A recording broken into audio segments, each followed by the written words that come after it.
Let's make a decorative writing board for our journals. Hello and welcome to the Treasured Page. I'm Melanie and this is our quiet crafting space. I'm going to be playing with the papers today and showing you how I'm tackling the writing board task, which is a project that has been set for September 2023 for our Build a Journal project. If you're not familiar with this, every month I put out a new project on the first of the month, and we can make it throughout that month and give ourselves plenty of time to play. And if you would like to then add the things that we make into a journal of your own and bind them, adding them to papers that you have within your collection or things that you've dyed from tea or coffee, you will be able to create your own journal. So this project started in March and I have slowly been putting together my papers and creating signatures in what I'm calling a signature keeper. The signature keeper has 2 elastics in there, and if you'd like to see how I've made that, I do have a tutorial video and the link will be in the description box below. So you can see here that there is the elastic. It works like a traveler's style notebook, but the difference is that I'm keeping my signatures in here so that I can work on them page by page, choose where I want the papers, and then work out how I'm going to bind them. So these are the junk journal papers that I've collected and have been sent from friends. So some of the things that I have put together I've made, but mostly the things have been sent to me in the form of a swap or happy mail from friends around the UK. So now we're going to start on the autumn and the winter portion of the journal, which is going to be a second journal, and they're going to work together as a collection. Perhaps I'll even make a box to house them in, like a box set. So have a go at this project. You're going to need a sturdy board, something that you could get at the back of a sketch pad, something that is quite thick. We're making writing boards that will go under a journal page and allow you then to add, stick, stamp or write on something, which gives you a nice firm platform in a journal. The measurements here are just a guideline. They're entirely up to you to work within the journal that you're putting together, or if you're sending it off to somebody, then you could check and see what size journal or journal pages they're using. And from here we want to have some paper that is going to give us a nice smooth surface. So I've just been having a look at vintage papers and wrapping papers and seeing what I might like for my front. On the back, I'm going to do a scrappy collage, and I think I'm going to start with that so you can see how this is all going to come together. I showed you on a previous video how it may look if we start adding decorative papers and folding it around. So the idea would be that we're wrapping paper around a board. We're going to be mitering in the corners. I'll show you how to do all of that. And then what you can do is add on metal corner protectors and really give yourself a lovely vintage look, perhaps a board or something you may have found in a hotel in bygone times. Now this paper came from Italy, so that's a really nice European look. So we could use decorative papers to create the flat surface that we want to write on. We can be a bit more embellished on the back, but keeping it flat or soft, something that isn't going to disturb the pages that are already in your journal. So it's really important that we don't have anything too hard, so we wouldn't be using buttons on this project. Now I've got my measurements, I'm just going to take a scrap piece of paper. So this is a piece of avocado dyed paper, but it can be plain white, it can be anything. So I've already been playing around with this one to see how it would work, but it's got a tear in there. So I'm just trimming this down to the size that fits on the board and actually comes in a little bit. Alright, so I've just trimmed the paper in the guillotine to give it a sharper edge, and it is now coming in and fitting just inside. So when we wrap the paper over, we will be able to see it, and there is going to be a little gap all the way around. What we'll need is some glue. You could choose stick glues or you could choose a wet glue. I'm going to use a paintbrush and I'm going to paste on my collage using a matte medium gel. I've got the Liquitex matte gel medium. It doesn't have to be that, it could be Mod Podge, it could be PVA glue, it could be Elmer's glue, school glue, any glue. That's just my preference is the matte medium. I've been enjoying this immensely and I haven't got too much left, so I'm going to carry on working with that. I think once you start introducing air to the jar, they start to deteriorate a little bit, so I'm going to be using that up. I've got my paintbrush, I've got a ruler to the ready if I want to rip tear anything. That's just a straight edge ruler. We're going to be using scraps, so this is a great one for scrap busting. We're going to pull out all the scraps and just go for neutral tones and simple things. So this is my scrappy tray of bits and bobs that I just throw in. The nice bit about having a tray where you can just put your little odds and ends into is that you've already looked at it and considered it and decided that it's worth something, that it's useful. You will probably put it into a project in the future. And you can put this together quite quickly without thinking too much. And that's how these two scrappy collages came together, just by putting down a very simple background and then building up interest on top. So I will do this now and we'll see how we get on.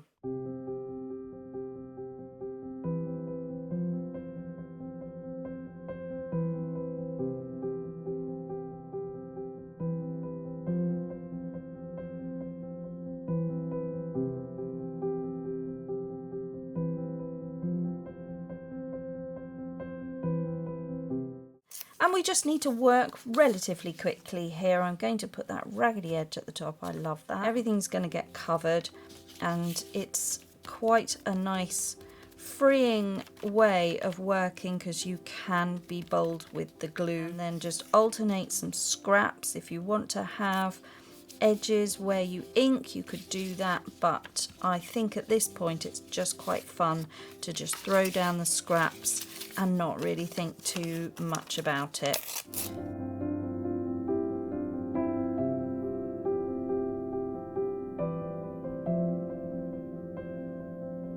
So it doesn't matter what your backing paper is, it's not going to be seen, so it's fine to put down over blank paper.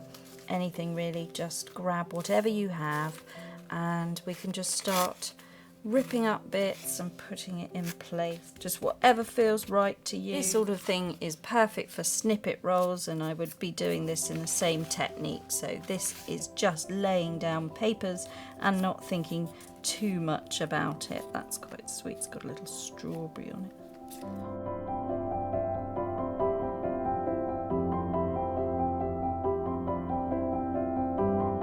Some of it could be spare scraps of digital kit that you've worked on from previous projects. It could be literally anything. Any paper that you have floating around your craft room can be used on a scrappy collage. It's quite fun. It's very relaxing. It's time for you, so just settle into it, make a cup of tea, put some music on and just enjoy the experience of something very simple, very therapeutic, just pasting paper to paper. Nothing complicated about it. Just don't even think about where you're putting it. Just glue it down and cover it so you cannot see the starting paper. And then start covering up again. Go over and blend things in. And keep pasting until you get something that you are happy with. That's all a collage is. It doesn't need to be overthought. It just needs to be playful. So if you're using a wet glue, you can add fabric, which is quite a nice way to build up some texture. So you can just paste that on. Here's a scrap of torn paper with a straight edge, so I'll put that at the top of this and we'll paste that on and then we can enjoy the torn edge. So far we've got a really good base. It's quite pale. We're bringing in more autumn tones. That paper's nice. Got some nice ferns on the paper there and makes me feel a little bit more like the woods, and perhaps we want a gentle bit of green sweeping across here. Like that. That's just a bit of jelly print. Got a little text block there, I should just add that in. And there's a little bit of napkin which can come in down there. And now I've got a bit more of a green tone happening. So that sort of naturally happened from whatever scraps that I've got. So that's quite interesting. Just add in a shot of blue, why not? Okay, so what I'm going to do is going to leave that now to dry. Go and have a cup of tea and come back. And then we'll add a bit more if we can leave it, which I can't. So we'll just add that now. Just that wants to sneak up there, I just saw that. So we add that in as well. Okay, that's really cool. Put that down there, I think. Just bring in a darker tone there.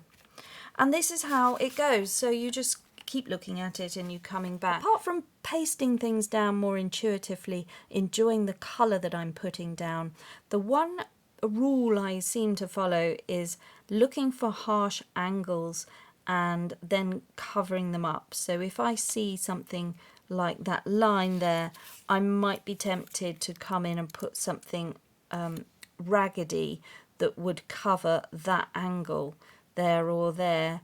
I then create myself another problem. So that's why it's good to just have a piece of paper that is not angled, so you can just sort of put it in there, and then that will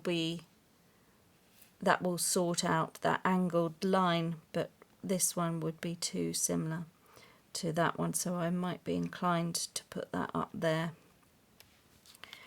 So where I've got harsh lines, I then start to add in things that maybe just take away the line of it, and it is just smoothed out by irregular shapes rather than angles. You can have angles, you can do anything you want, but what I want for a scrappy feel is to have interest everywhere and no sharp lines or angles. So it is best to try and tear the paper before you put it down, otherwise you then have these lines and angles that are glaring at you, thinking, well, it needs to have something over there because there's nothing there. So look for harsh angles and lines that you can paste over with irregular shapes to get your real scrappy look built up. And while we're waiting for the glue to dry, I just thought I'd step out into the garden and just show you some of the colours of September. Out here we've got this most vibrant purple. We've got the stunning pinks of the dahlia flower. You can see the first leaves starting to fall. So this is the pumpkin patch which I have planted, and it is extending itself into the garden.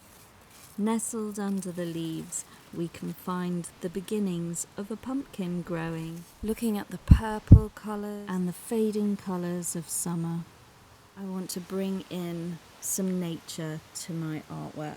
I'm very lucky to have had some good weather to be able to grow some of the things that seem to be working out this year. And for those of you who followed along, I just wanted to show you that the beetroot has been very successful this year. It's so much fun to take inspiration from my garden, and it is quite overgrown at the moment in places with that pumpkin patch. So what I'm going to do is I'm going to use that inspiration, and I'm going to have a look in the botanist sticker book, and we'll have a look and see if I can come up with something from here that's going to give me a sense of what I've just seen in the garden and be able to put that into my work here. I want to bring in that lovely dahlia flower, so I was looking at this sort of thing here, but I think that is a bit too wishy-washy, and I think I want to bring in that pink, so I quite like this one. This is a peony, so it's not quite right, but it's the sense and the colour and the tone, and I think that actually would work really nicely with the little scruffy scraps that are going on there. This book is a sticker book with low tack stickers. So looking at this, we want a nice focal image, something that's going to pop off the page and offset all the little pieces behind. And I'm going to choose this, but I don't like the white edge around that, so I've now got a fussy cutting task ahead of me. This could be any image that you find. It does not have to be a sticker from a sticker book. I know many of us have these things and we are a little bit nervous to use them, but actually the books are there as a wonderful resource. It gives you some ideas of how you might want to put colours together, and obviously the stickers will perish over time. They're going to dry out, so it is really good to use them if you have sticker books and scrapbooks, collage books, books that you can cut out, fussy cut from. You can get these things where you are able to find the images. You may be able to print off digital images that you like from kits, and you can of course use die cuts or anything that you may have seen from magazines, and photographs, anything at all. Anything that you want to put on here would be absolutely brilliant. It does not have to be a flower. It could be a bird, an animal, it could be anything at all. As I said, a photograph of a person, it could be paper dolls, it could be anything that you want to convey, or really what works with the scraps that you have. All the scraps are going to be different. Everybody's piece is going to look different to mine, and you just use the techniques and you'll be able to come up with something unique just by placing down lots of little pieces. You can stamp over the top of some of it, you can add your inks, you can really do whatever you want, you can play. So what's really nice is that we're doing this as a mini masterboard. We're doing it away from the main project, so if you don't like how it turns out, you can do another one. You haven't committed, you haven't stuck it down and then you're doing that. You are doing it as a separate piece and getting it how you like, so there is no worry there. You can just take your time and throw things at it and see how it feels, and if you don't like it you can start again, or you can keep going, which is always my mantra, is to keep going, because it may be that you just haven't done enough yet. And sometimes when it doesn't look like anything, it's because that's the first layer and you need 3 more layers and you just haven't got there. So keep going, because the more you add, in many cases in junk journaling, the more interesting and intricate and treasured it becomes. And don't worry about bulk, because if you're making a soft cover journal, these journals usually expand and allow for some of the embellished pieces that we put in them. Okay, well that was a labour of love, but it is worth it because it will now come and sit on the project. I've just got to work out where I want it. So these are low tack stickers, so it's not going to adhere itself. I have got a linen oxide distress ink, and that might look very nice, but it may be that I just want to see if this is going to be what I need it to do. Whether that cream is going to be nice. I think it could be. I think this might work out. I just want to soften everything up, bring it into a bit more of a uniform tone. I'm going to have a look at this butterfly here from Clee Black Creations. It's got the purple in it that I liked from my garden. I thought that was nice colour tone to bring that in. And I think if I can maybe do something to make this butterfly a little bit more vibrant, perhaps with some more ink or an emboss, something interesting, that could look really special. So I'm going to come round here. Perhaps another bit of purple. I've got this magenta colour here. That looks quite nice. I think I might want that up there. Let's maybe have a bit of green. And I keep looking at this purple fabric here, which is quite nice. So we might want a strip of that there. Okay, that I like. That is looking nice. Let's try, this is Dusty Concord. That's better. That's a blue purple. Right, lovely. That's really nice. So I just want to go over on the wings and darken down the tone here. I really want the butterfly to pop, and this is going to be the colour to do it. and then pasting it over the top as well will just help to seal that down. Going over the top of it and really making sure that I get that sealed in where we want it. So that becomes part of the piece. Got some gold thread here, and I've just remembered to add this in for the butterfly, so we just want to make sure that we get that in. I've got this little scrap here which is going to come and live in there. Now I'm adding in a second butterfly on top here. Okay, I was not happy with that butterfly, so I have just added in a second one. I've cut it out the slightly smaller size that was given here in this kit.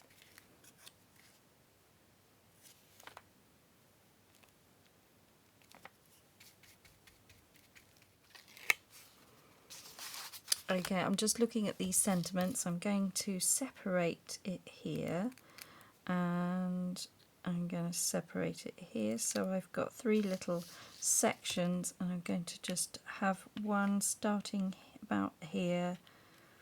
Definitely want one there.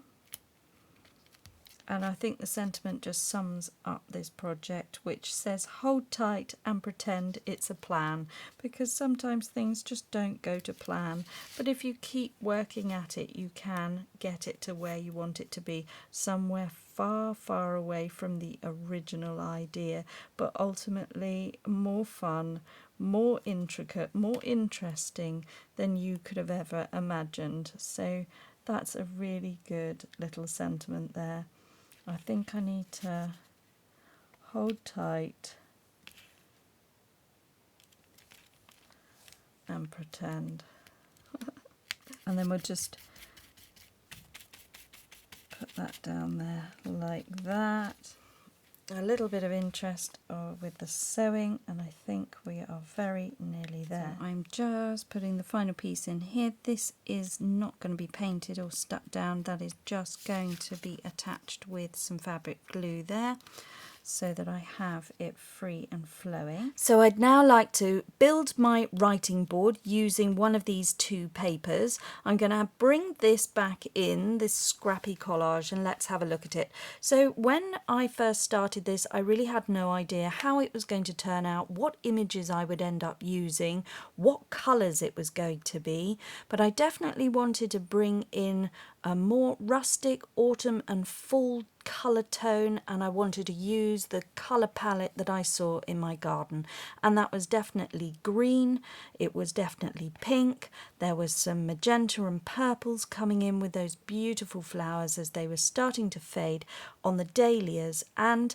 I started the project with one idea, and then I changed it, so I have embossed the original butterfly which has raised it up. I didn't like the look, so I covered it over with the second butterfly, and then I have added some gold gilding paste or wax, and that has been put on the wings of the butterflies and the moth there. So that is how that's looking so far. Okay, so we've got the sentiment hold tight and pretend it's a plan, and because I've changed it up, I originally thought we were going to have a paler colour and that we would be working in these colour tones, but actually I think it now lends itself more to this Italian paper here. And if I bring this paper up, you can see it's been hand painted and it has got the gold on it, and I've added the gold there as well, so the whole thing ties in, and I think this is a whole other project, so I'm going to put that to one side and I'll enjoy doing that another time.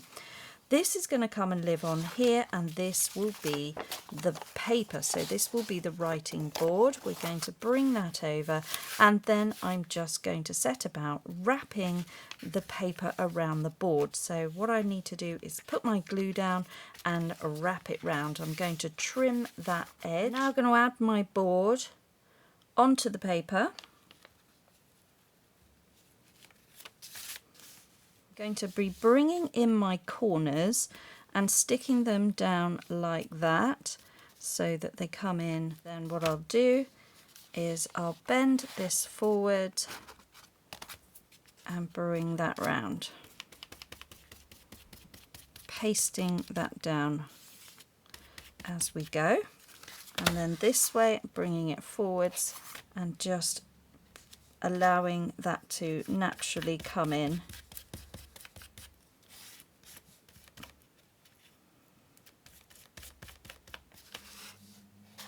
And then the same on that side. I'm going to be going over this side as well.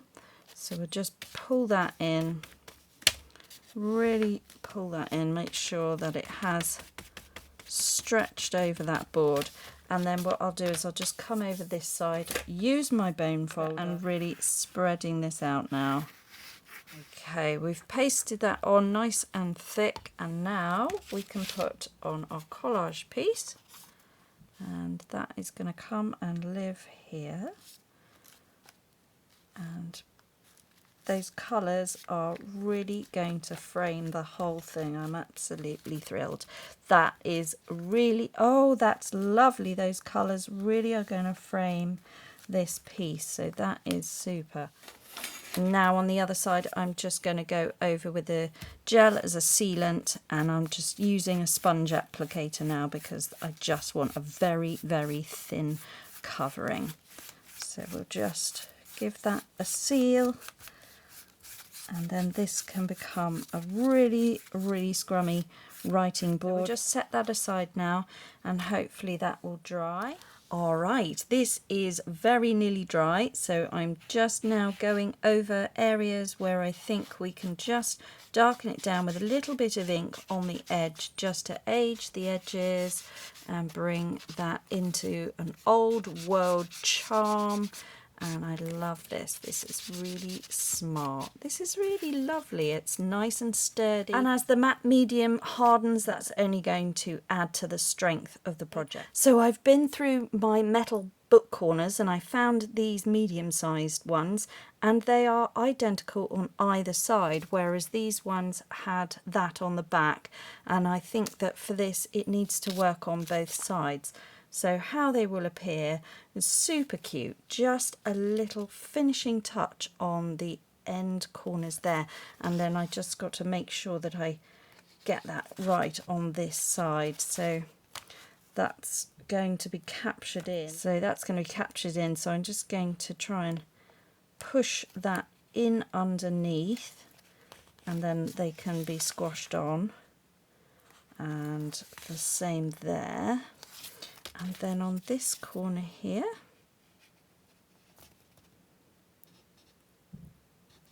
just using this old vintage tool, it belonged to my grandfather, not sure what it was for.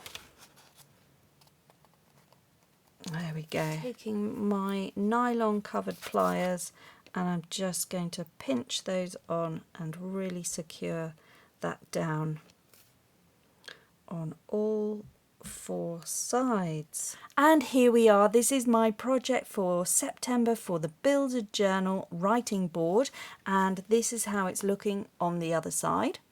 Really fun, really simple, lovely smooth surface there to work on, and then a fun find on the back, so that can slot in and just be a source of inspiration or something to look at.